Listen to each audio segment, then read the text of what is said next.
Nke a bụ Abụ Ọma isi nke 116 malite na amaokwu nke 1 ruo na nke 19. Isiokwu: ọ na-aṅa ntị mgbe m kpọrọ ya.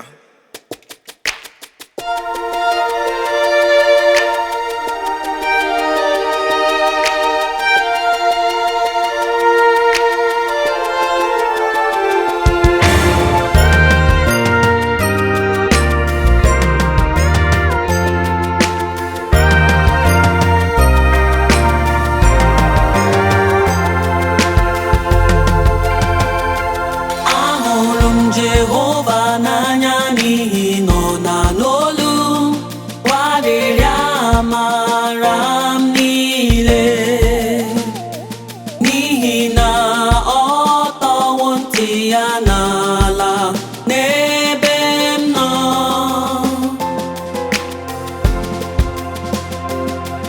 Ogologo ụbọchị niile nke ndụ m ka m ga-akpọkukwa ya.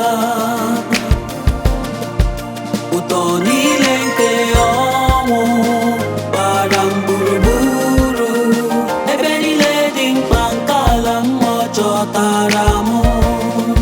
Ahụhụ na iru uju ka m na-ahụ, wee kpọkwa ha Jehova.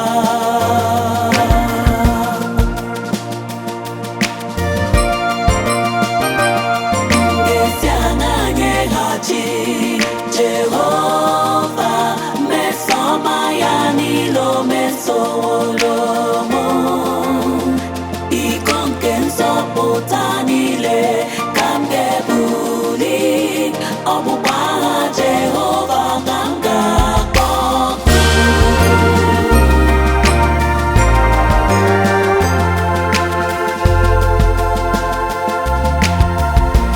Wee kpọkwa ha Jehova, si biko Jehova mee ka mkpụrụ obi m wezuga onwe ya.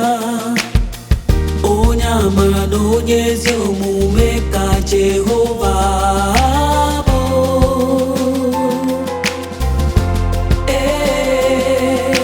Chineke anyị nwere obi ebere, onye na-edebe ndị na-enweghị uche ka Jehova bụ.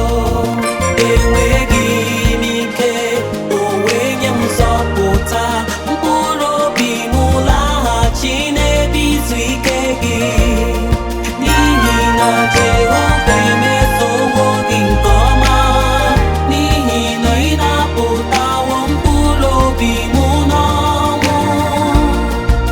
Ị napụtawokwa anya ma gbaa n'anya mmiri, ị napụtawokwa